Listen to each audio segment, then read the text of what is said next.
언어는 우리의 사고를 표현하는 도구입니다. 우리가 머릿속으로만 생각하고 있을 때에도 우리는 우리의 생각을 언어로서 구체화합니다. 예를 들어 여러분이 배고플 때 여러분은 머릿속에서 무의식적으로 배고프다 등의 문장을 조어할 것입니다. 비록 입 밖으로 말하지는 않더라도 말이죠. 이렇게 언어가 우리의 생각을 형성하는데 매우 중요한 역할을 한다는 것을 미뤄보면 이런 의문이 들기도 합니다. 과연 언어는 우리의 사고방식에 영향을 줄 수 있을까요? 중국어와 영어로 예를 들어 보겠습니다. 영어는 시간을 가로 방향으로 표현합니다. 예를 들어서 afternoon과 the month before 등의 표현을 사용합니다. 하지만 중국어는 시간을 세로 방향으로 표현합니다. 예를 들어서 오후를 뜻하는 시아우는 아래 방향을 가리키며 저번 달을 뜻하는 샹그 위에는 윗방향을 가리킵니다. 그렇다면 중국어 화자들은 영어 화자들과는 다른 방식으로 시간을 인식할까요? 이러한 질문은 고대 그리스까지 그 기원을 거슬러 올라갈 수 있으며 현대에는 언어의 상대성 가설로 알려져 있습니다. 언어의 상대성에 대해 많은 연구가 진행되어 왔고 실제로 언어는 우리의 사고에 영향을 미칠 확률이 매우 높다는 것이 밝혀졌습니다. 이전의 예시로 다시 돌아가자면 한 연구에서 연구원들은 중국어 화자와 영어 화자에게 다음과 같이 물어봤습니다. 만약 당신이 서 있는 곳이 현재라면 과거는 어디인가요? 이 질문에 영어 화자들은 자신의 왼쪽을 가리켰지만 중국어 화자들은 자신의 뒤쪽을 가리킬 확률이 영어 화자들보다 4배는 더 높았습니다. 즉, 반복된 단어의 사용으로 인해 단순히 그 단어를 넘어 시간이라는 추상적이고 포괄적인 개념으로까지 언어의 영향이 확대된 것이죠. 또 다른 예시로 영어에서는 길이를 이용해서 시간이 얼마나 지났는지 표현하지만 그리스어에서는 크기를 이용해서 시간이 얼마나 지났는지를 표현합니다. 이와 같은 차이는 그들의 시간 인식에도 영향을 주었습니다. 영어 화자들과 그리스어 화자들에게 몇 가지 깜빡 잊는 도형을 보여주었을 때 영어 화자들은 긴 막대들이 짧은 막대보다 더 오래 화면에 있었다고 착각한 반면 그리스어 화자들은 꽉 차있는 도형들이 빈 도형들보다 더 오래 화면에 있었다고 착각할 확률이 더 높았습니다. 언어의 상대성의 예시는 이외에도 수많이 있습니다.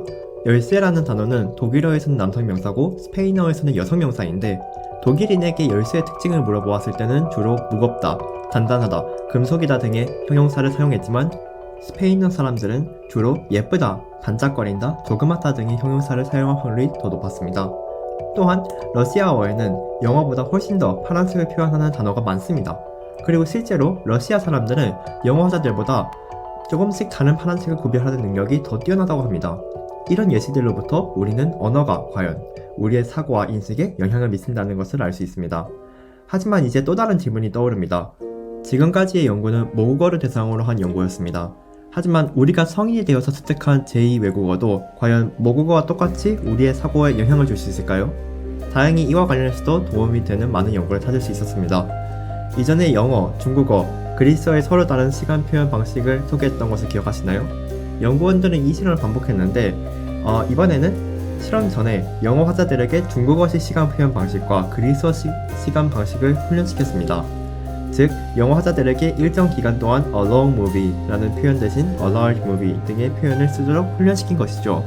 트레이닝 세션 후 실험은 반복되었고 신기하게도 그리스어식 발화를 연습한 사람들은 그리스인과 비슷한 결과를, 중국어식 발화를 연습한 사람들은 중국인과 비슷한 결과를 보였습니다. 이것은 성인이 되고 난 후에도 우리의 사고방식은 언어의 영향권 안에 있음을 보여주는 근거입니다. 이전의 열쇠 실험도 성인이 돼서 독일어와 스페인어의 문법적 성을 배운 사람들을 대상으로 반복되었습니다. 그리고 과연 독일어와 스페인어를 늦게 배운 사람들도 명사의 문법적 성과 그 물체의 특성을 연관시키는 경향성을 보였습니다. 그렇다면 다계국어자들은 어떨까요? 언어가 사고의 틀을 제공한다면 다계국어자들은 다양한 사고의 틀로 세상을 바라볼 수 있는 걸까요? 정답은 놀랍게도 그럴 확률이 매우 높습니다. 이와 관련해서 흥미로운 연구가 있습니다. 영어는 사건을 시간 범주 내에 위치시킬 수 있는 문법적 기능을 가지고 있습니다. 예를 들어서 I was walking to school and met my friend는 I walked to school and met my friend와 다른 의미입니다. 전자는 만남이라는 사건이 학교로 가는 사건 내에서 일어난 것이고 후자는 만남이라는 사건이 학교로 가는 사건 이후에 일어난 것입니다. 하지만 독일어에는 이런 문법적 기능이 없습니다. 독일어에서는 전자를 I left home, met my friend, and arrived at school와 같이 표현하고 후자를 I left home, arrived at school, and met my friend와 같이 표현합니다. 이와 같이 영어는 행동 위주로 말하는 반면 독일어는 시작점과 목표점을 위주로 말합니다. 즉 영어는 행동 위주 언어고 독일어는 목표 위주 언어라고 말할 수 있는 것이죠. 연구원들은 각각 15명의 영어 화자와 독일어 화자들에게 6개의 영상을 보여주었습니다. 이 중 3개의 영상은 목표 위주 영상이고 3개는 행동 위주 영상이었습니다. 목표 위주 영상에서는 어떤 사람이 문 안으로 걸어가는 것과 같이 명확한 목표를 지닌 행동이 보여진 반면 행동 위주 영상에서는 어떤 사람이 아무것도 없는 길 위를 걸어가는 것과 같이 뚜렷한 목표 없이 행해지는 행동이 보여졌습니다. 그 후 연구원들은 실험 참가자들에게 조금 애매한 영상을 틀어주고 이 영상이 목표 위주인지 행동 위주인지 분류해보라고 했습니다. 이에 독일어 화자는 영상을 목표 위주로 분류할 확률이 40%였지만 영어 화자는 25%밖에 안 됐습니다. 흥미로운 부분은 이제부터입니다. 연구원들은 이 실험을 영어와 독일어를 둘 다 할 수 있는 사람들을 대상으로 다시 했습니다. 연구원들은 하나의 언어를 활발히 사용하고 있는 중에는 다른 언어가 무의식을 지배한다고 가설을 세웠습니다. 이 가설을 확인하기 위해 연구원들은 이개국어자들에게 똑같이 영상을 분류해보라고 시켰지만 영상을 분류하는 동안 스크린에 떠있는 영어 단어들을 계속 중얼거리도록 시켰습니다. 이와 같이 영어를 활발히 사용하도록 유도하였더니 이개국어자들은 독일어 화자와 같은 결과를 보였습니다. 하지만 갑자기 스크린에 떠있는 단어가 영어에서 독일어로 바뀌었더니 좀 전까지만 해도 독일어 화자들처럼 영상을 분류하던 실험 참가자들은 갑자기 영어 화자들처럼 영상을 분류하기 시작했습니다. 이 실험은 다개국어자들의 뇌에는 다양한 언어의 현, 여러 사고의 틀이 공존하고 있다는 것을 보여줍니다. 결론적으로 언어가 우리의 사고에 영향을 준다는 점은 확실해 보입니다. 더 놀라운 점은 언어는 성인기의 사고방식에도 영향을 줄 수 있다는 점입니다.